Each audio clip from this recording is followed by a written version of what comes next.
Olá, hoje vamos falar sobre um tema muito sensível e delicado: suicídio. Antes, vou contar uma historinha. Tinha numa loja de fast food, né? Dava para visualizar. É uma jovem senhora, 20 e poucos anos, 30 talvez. Embora ela estivesse bem vestida, né? Dava para ver que as roupas delas não eram tão caras, mas estava bem vestida, elegante. Ela saiu do trabalho e antes de ir para casa, ela passou nesse fast food e estava comendo seu lanche.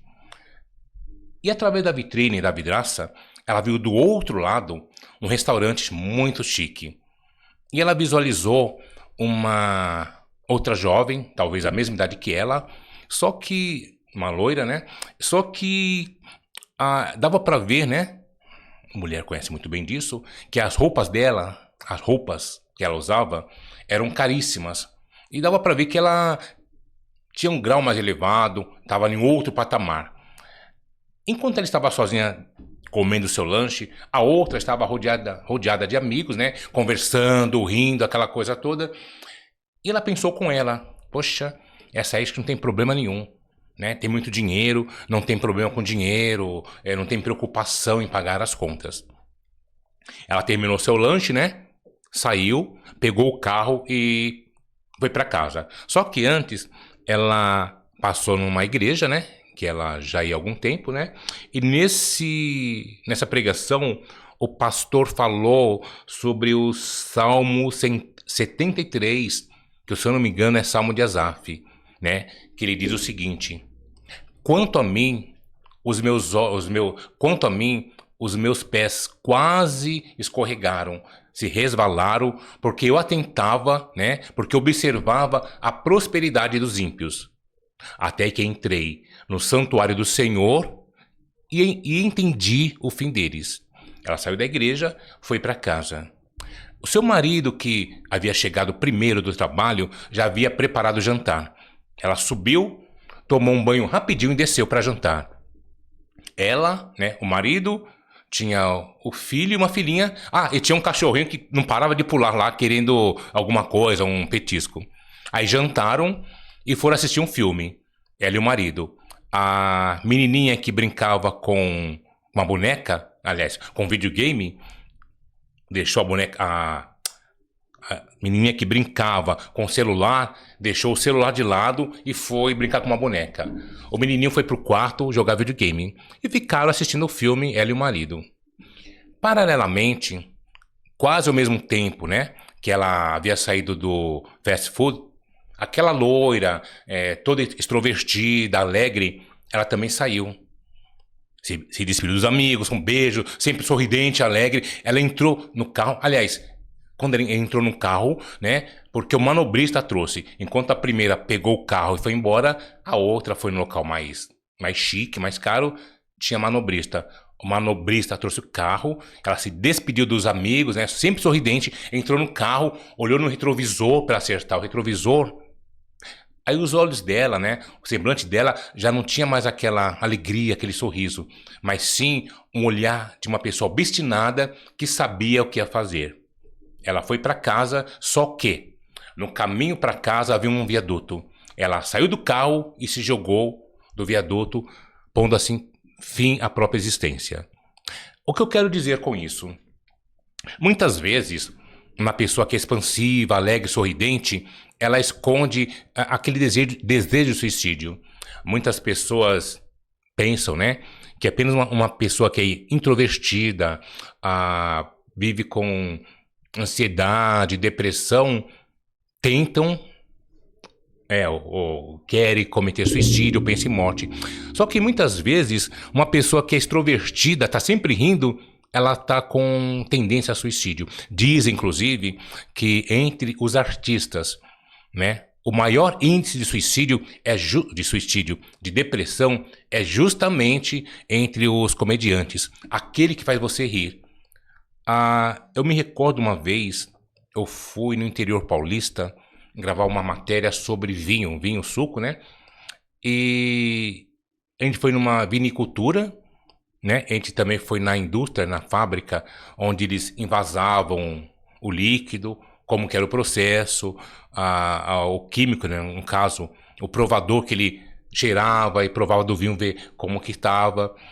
E tinha uma assistente, no caso, uma representante, esqueci o nome agora, a, ela chamava atenção porque ela estava sempre rindo, né? Sempre pronta para levar a gente onde quisesse. Era uma loira muito bonita, olhos verdes, né?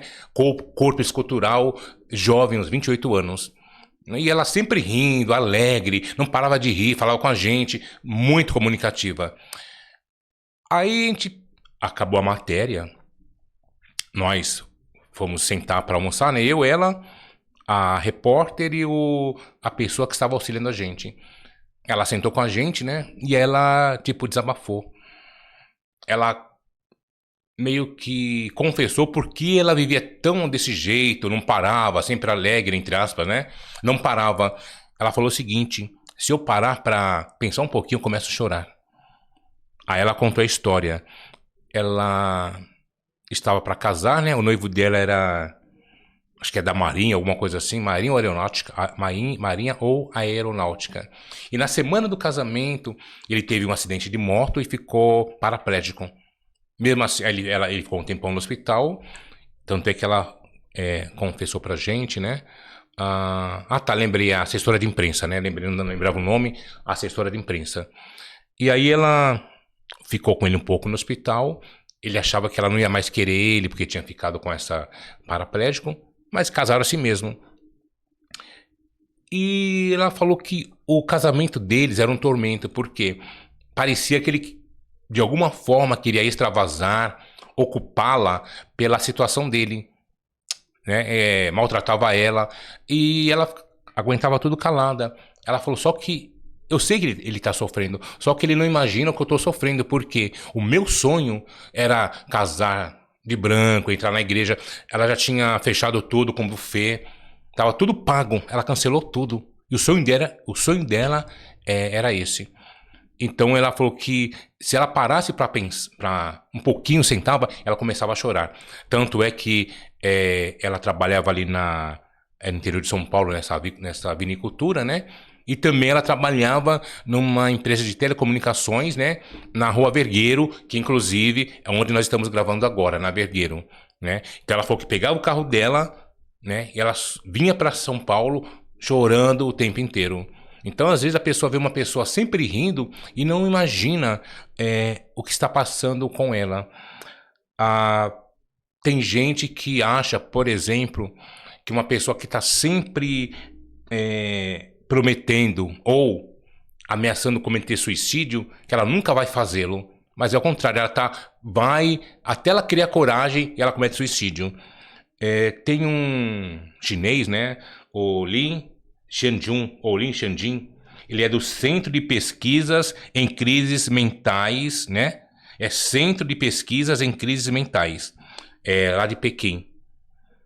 E ele falou uma coisa muito interessante, que todos os anos, milhões de pessoas tentam, obviamente sem êxito, cometer suicídio. E uma coisa mais que me chamou a atenção é que ele falou o seguinte, que cada pessoa que comete suicídio influencia psicologicamente outras 5. Eu li um livro muito legal do Hernandes Dias Lopes, esse aqui, ó. Ele fala muito sobre suicídio. O suicídio que nós mais conhecemos, no caso, é a pessoa que simplesmente ela, por causa de depressão, tristeza, problema, ela se mata, põe fim à própria existência. É óbvio que existe outro tipo de suicídio menos falado. Por exemplo, os kamikazes, né? Que é aqueles pilotos japoneses. Ele está pilotando e se joga contra o alvo. Ele sabe que vai morrer, né? Mas aí antes disso ele faz entre aspas, um acordo, digamos assim, né? Que a família dele vai ter tudo. Ele sabe que vai morrer. Tem aquele pessoal da Torre Gêmeas, por exemplo, que pilotos, né? Pilotou e jogou o avião contra as Torres Gêmeas. Então tem vários tipos de suicídio. Só que o mais comum que nós vemos é esse. Então, fique bem atento, né? Quando você vir alguém próximo a você, mudança de humor, porque às vezes a pessoa tá sempre rindo pra você e quando chega no outro dia cometeu suicídio. E não tem nada muito a ver com, como muita gente diz, problemas. Tem gente que tem uma vida que todos gostariam de ter, né? É bem-sucedida financeiramente, socialmente, um bom relacionamento e do nada ela comete suicídio, tá bom? Esse foi o tema de hoje.